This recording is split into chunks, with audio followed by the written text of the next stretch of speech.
నమస్తే, welcome to our channel. నేను Siri. Journalist Sai plate ఫిరాయించాడా? దీంతోని వైసీపీ నేతలు ఫైర్ అవుతున్నారా? సో ఈ అంశాన్ని మనకి వివరించడానికి మనతో పాటు ఉన్నారు ప్రముఖ senior journalist doctor Durga Vadlamani garu. నమస్కారం మేడం. నమస్తే మేడం. ఇప్పుడు చూస్తున్నట్టయితే జర్నలిస్ట్ సాయి తను ఏంటంటే ఇన్ని రోజులు మనకి వైసీపీకి కొంచెం అనుకూలంగా మాట్లాడినట్టు, వైసీపీ గెలుస్తానట్టు మాట్లాడి నిన్న మొన్నటి నుంచి చూస్తుంటే మాత్రం ప్లేట్ ఫిరాయించాడు, టీడీపీ గెలవబోతుంది అని చెప్పేసి తను మాట్లాడడం జరిగింది.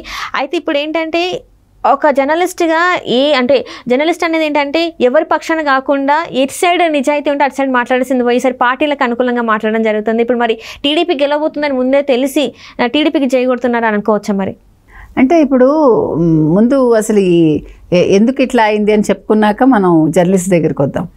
ఇప్పుడు మనకి మొత్తం ఒక 40 సర్వేలు, జాతీయ సర్వేలు అయితే వచ్చాయి.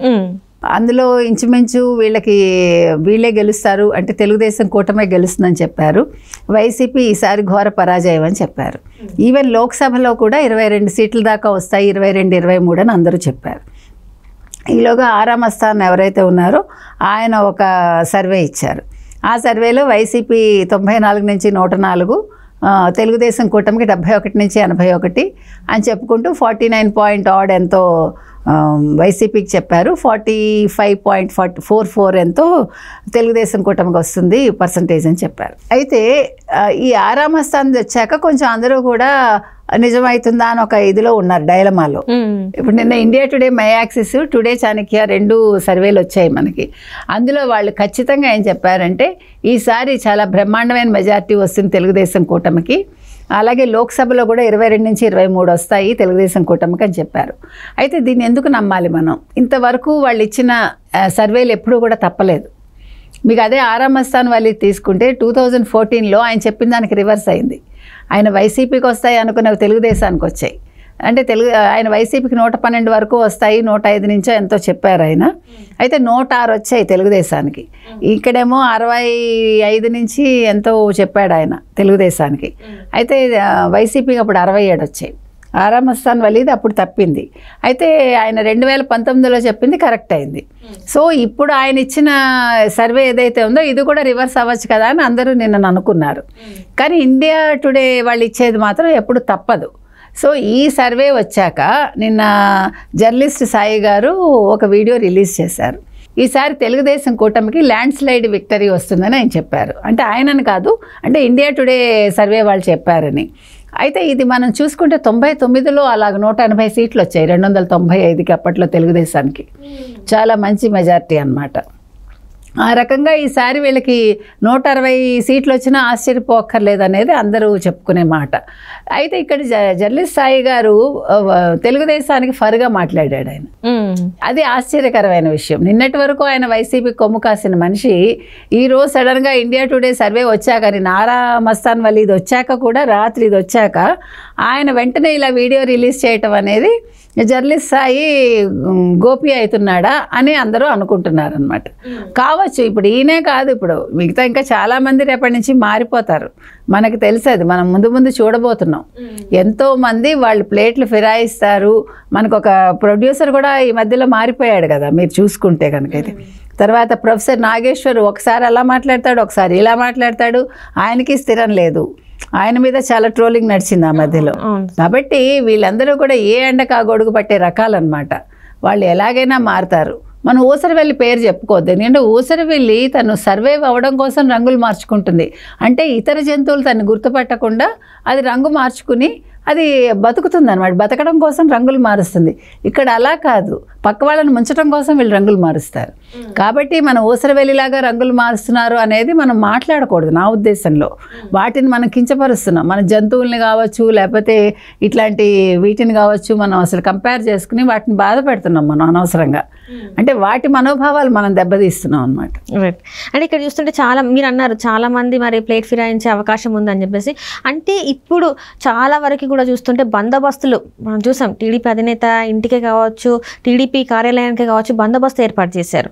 అండ్ అట్లనే ఇప్పుడు మనం మాట్లాడుకున్న పవన్ కళ్యాణ్ గారికి కూడా పహారా కాస్తున్నారు, ఎస్పీ స్థాయి అధికారి పహారా కాస్తున్నారు. అంటే అసలు రాష్ట్రంలో పెద్ద మార్పే జరగబోతుంది. సో అందుకే వీళ్ళందరూ ఇలాంటి కుట్రలు పన్నుతున్నట్టు కూడా మనకి వార్తలు వస్తున్నాయి. సో దాని వల్లనే ఇలాంటి వాళ్ళు చేంజ్ అవుతున్నారు. సో ఇన్ని రోజులు వీళ్ళకి సపోర్ట్గా మాట్లాడిన వాళ్ళు ఇప్పుడు సడన్గా ప్లేట్ ఫిరాయించి ఏదైతే అధికారంలోకి వస్తున్నారో ఆ పార్టీకి మళ్ళీ అనుకూలంగా మాట్లాడుతున్నారు. అని నిన్న చూస్తున్నట్టయితే పంచప్రభాకర్ మనం చూస్తున్నట్టయితే తను కూడా ప్లేట్ ఫిరాయించి జగన్మోహన్ రెడ్డి గారి ఓవర్ యాక్షన్ వల్లనే ఈరోజు ఈ స్థితి వచ్చిందని చెప్పి తను కూడా మాట్లాడడం జరిగింది. మరి ఈ పరిణామాలన్నీ అసలు ఈ పరిణామాల వల్ల జగన్మోహన్ రెడ్డి గారి పరిస్థితి ఏం కాబోతుందంటారు? అంటే ఇప్పుడు మీరు అన్నారు చూడండి, పోలీస్ సెక్యూరిటీ ఇచ్చారు చంద్రబాబు నాయుడు గారికి అని. అది ఇవ్వగానే చాలా వచ్చాయి, ఎపిసోడ్స్ అన్నీ వచ్చాయి నిన్న సోషల్ మీడియాలో. వచ్చినప్పుడు ఇదే జర్నలిస్ట్ సాయి చంద్రబాబు నాయుడు గారికి పోలీస్ సెక్యూరిటీ ఇచ్చారన్నారు, పార్కింగ్ ప్లేస్ ఏర్పాటు చేస్తున్నారని అన్నారు. కానీ వైసీపీ వాళ్ళకు కూడా అంటే జగన్మోహన్ రెడ్డి కూడా చేశారని మాట్లాడిన పెద్ద మనిషి రాత్రి ఇండియా టుడే సర్వే వచ్చాక ఇప్పుడు ఈ వీడియో చేశాడు. అంటే మార్పు మధ్యాహ్నం నుంచి రాత్రి లోపు ఎంత మార్పు వచ్చిందో మనం చెప్పుకుంటున్నాం. మీరు చెప్పినట్టుగా పంచప్రభాకర్ గారి గురించి కూడా నిన్న మాట్లాడుకున్నాం మనం. ఎందుకంటే ఒక పశువుల డాక్టర్ ఆయన అమెరికాలో ఉంటారు. ఆయన నిన్నటి వరకు వైసీపీతో అంటకాగాడు. ఆయన సడన్గా మీరు చెప్పినట్టుగా వైసీపీ ఓడిపోతే జగన్మోహన్ రెడ్డి ఓవర్ యాక్షన్ అని ఆయనే స్టేట్మెంట్ ఇచ్చాడు. ఎందుకంటే నిన్నటి వరకు ఆయన చాలా ముద్దు బిడ్డగా ఉన్నాడేమో మనకు తెలియదు జగన్మోహన్ రెడ్డికి. సడన్గా ప్లేట్ ఫిరాయించాడు. ఇంకా ఎంతమంది మారుతారో మనం ఎదురు చూద్దాం. ఇప్పుడే ఉంది కదా, ముందుంది ముసళ్ళ పండగ. మనం చూస్తున్నట్టయితే సోషల్ మీడియాలో జగన్మోహన్ రెడ్డి గారికి ఎంతో మంది పనిచేశారు. అంటే ఓన్లీ వాళ్ళ వీడియోస్ ద్వారానే ఎంతోమంది ఆయనకి పనిచేస్తున్న ఇదిలో మరి వాళ్ళందరూ కూడా మారే అవకాశం ఉందంటారా? అసలు కనుమరుగే అవకాశం ఉందా అంటారా? మారినా మారకపోయినా కనుమరుగు అవుతారు. నిన్న కూడా ఒక ఆవిడ చెప్తోంది, ఇప్పుడు అసలు వైసీపీకి వచ్చే సీట్లను చూసి కాంగ్రెస్ వాళ్ళే రేపొద్దున్న అలియన్స్ అడుగుతారట అని ఒక ఆవిడ పెట్టింది నిన్న ఒక వీడియో. కాబట్టి ఇప్పుడు ఈ దాన్ని ఏమంటారు, మఖలో పుట్టి పొబ్బలో పోవడం అంటారు. మనకి తెలిసేది మనం ముందు ముందు చూడబోతున్నాం. ఎంతో మంది వాళ్ళు ప్లేట్లు ఫిరాయిస్తారు.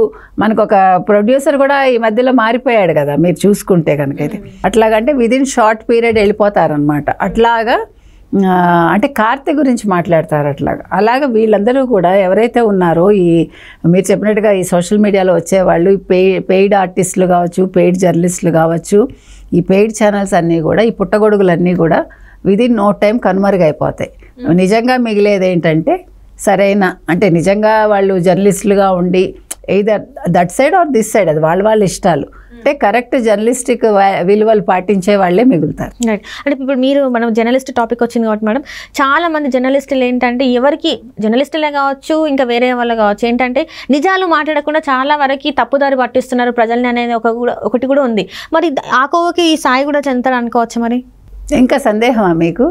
సాయి ఎందుకండి, సాయి ఒక్కడే కాదు, ఎన్నో ఛానల్స్ ఉన్నాయి. అట్లాగా ప్యాకేజ్ ఛానల్స్ ఉన్నాయి. అంటే ఇవాళ మీరు ప్యాకేజ్ ఇస్తే మీ వైపు మాట్లాడతారు, రేపు ఇంకొకళ్ళు ఇస్తే వాళ్ళకి ఎక్కువ అమౌంట్ ఇస్తే వాళ్ళ వైపు మాట్లాడతారు.